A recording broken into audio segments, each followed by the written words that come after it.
आगे है हमारा प्रिंसिपल्स ऑफ इफेक्टिव एडवर्टाइजिंग कि एक अच्छी एडवर्टाइजमेंट में क्या क्या अच्छी बातें होनी चाहिए, कि एडवर्टीज़मेंट बनाते हुए आपको किन किन बातों का ख्याल रखना चाहिए कि अच्छी एडवर्टाइजिंग बने। पहला है विश्वसनीय दावे, क्लेम्स मस्ट बी बिलीवेबल। आप कभी भी एडवर्टाइजमेंट करते हुए अनबिलीवेबल फैक्ट्स को एग्जैगरेट मत करो। बहुत ज़्यादा एग्जैगरेट करने से जो कस्टमर को भी पता चल जाता है, आज का कस्टमर पढ़ा लिखा कस्टमर है, उसे जल्दी से बुद्धू नहीं बना सकते। अगर आप बहुत ज़्यादा फेंकते हो ना एडवर्टाइजमेंट में तो कस्टमर को समझ आ जाता है। जैसे थम्स अप की ऐड मुझे बड़ी बकवास लगती है, जिसमें सलमान खान एक थम्स अप की बोतल के लिए ऊपर पहाड़ से चढ़कर वो पानी के अंदर बहुत गहरे तक डूब जाता है एक थम्स अप की बोतल लेने के लिए। टोटली बकवास ऐड, मतलब इतना ज़्यादा एग्जैगरेट फैक्ट्स को करने की ज़रूरत नहीं है।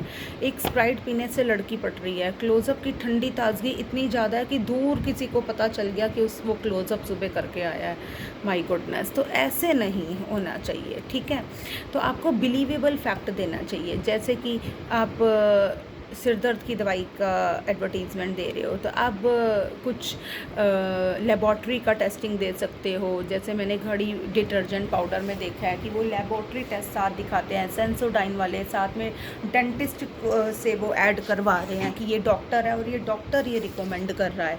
तो आप बिलीव एबल फैक्ट दो और उनको सपोर्ट करने के लिए वैसे ही पर्सन्स भी चुनो जो एडवर्टाइज़ कर रहे हैं। अगर आप कह रहे हो कि अमिताभ बच्चन नवरत्न तेल बेच रहा है तो ये अनबिलीवेबल है, वो इसे यूज़ ही नहीं करता होगा, ठीक है। तो ये इंपॉर्टेंट बात है, इसका ध्यान रखो। यूनिक प्रेजेंटेशन, अपनी एडवर्टाइजमेंट बनाते हुए बड़ी प्रेजेंटेशन के ऊपर कलर्स का, पिक्चर्स का, अक्षरों का, बनावट का, बैकग्राउंड का, एक्टर्स का, इन सब का ध्यान रखो। सिंपल लैंग्वेज, भाषा बिल्कुल सिंपल रखो। रेपिटेशन, एक एडवर्टीज़मेंट को बार बार बार बार बार देते रहो, दिन रात देते रहो, तब वो कस्टमर के दिमाग में बैठती है। ये नहीं कि एडवर्टीज़मेंट आपने महीना दी, फिर उसके बाद साल नहीं दी, फिर अगले साल 2 बार दी, फिर नहीं दी। ऐसे प्रोडक्ट नहीं बिकेगा। आपको एक ऐड को बार बार दिन में कई बार देना है। कुछ हाउसवाइफ होती हैं सुबह देख सकती हैं, लेकिन हम जैसे वर्किंग लेडी सुबह को भी टीवी नहीं देखती, बच्चे कभी टीवी नहीं देख पाते, तो हम लोग शाम को या रात को देखते हैं, तो उस टाइम एड्स आनी ज़रूरी हैं।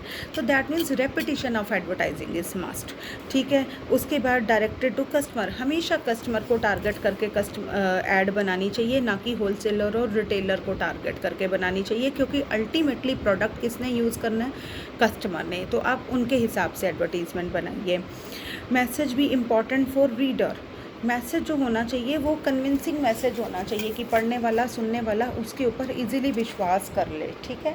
नो योर टारगेट ऑडियंस, आपको पता होना चाहिए कि आपके टारगेट ऑडियंस कौन है, उसी के हिसाब से आपको प्रोडक्ट बनाना चाहिए। जैसे बच्चों के लिए कोई प्रोडक्ट है तो आपको अपने जो कलाकार लेने हैं वो छोटे कलाकार ही लेने हैं, ठीक है। आपके मेल्स के लिए प्रोडक्ट है तो मेल मेंबर्स को एक्टर लो, अगर फीमेल्स के लिए है तो फीमेल मेंबर को आप अपना एक्टर्स लो, ठीक है। अच्छा, आगे है एप्रोप्रिएट मीडिया। आप देखो कि अगर आपके अनपढ़ लोग हैं, वो आपकी टारगेट ऑडियंस है, और आप न्यूज़पेपर में ऐड दे रहे हो, कोई फ़ायदा नहीं है, उन्हें पढ़ना ही नहीं आएगा। मैगज़ीन में दे रहे हो, पढ़ना ही नहीं आएगा। टीवी में दो, रेडियो में दो, ताकि वो सुन सकें, ठीक है। तो अपनी ऑडियंस के हिसाब से, अब डॉक्टर्स के लिए आप टीवी में ऐड दो, कभी उनके पास टाइम ही नहीं होगा, तो उनकी डॉक्टर रिलेटेड मैगज़ीन्स आती हैं, उसमें दोगे तो वो पढ़ेंगे, ठीक है। एप्रोप्रिएट टाइम, टाइम को सेलेक्ट करो कि किस टाइम पे आप ऐड दे रहे हो। आप डॉक्टर्स के लिए ऐड दे रहे हो और सुबह से रात तक 8 से 8 में दे रहे हो, मतलब ही नहीं वो कभी देखेंगे। तो दैट मीन्स वर्किंग लेडीज़ के लिए दे रहे हो, सुबह 8 से 5 तक में दोगे, मतलब ही नहीं वो बेचारे देख पाएंगी। स्टूडेंट के लिए देख रहे हो, 9 से 2 में दे रहे हो, मतलब ही नहीं स्कूल कॉलेज में होंगे। तो इस हिसाब से हमें टाइम भी अप्रोप्रिएटली सिलेक्ट करना है, तभी हमारी एडवर्टाइजिंग इफेक्टिव हो पाएगी। तो यहाँ पे आपका एडवर्टाइजिंग का एक चैप्टर ख़त्म होता है। इसमें एडवर्टाइजिंग मीडिया है, ये डेफिनेटली मुझे कराना है, बट मैं इसे नेक्स्ट वीडियो में डालती हूँ, क्योंकि अपलोड होने में मुझे बड़ी दिक्कत आ रही है अपलोड करने में, राइट। तो ये मैं आपकी नेक्स्ट वीडियो बनाती हूँ।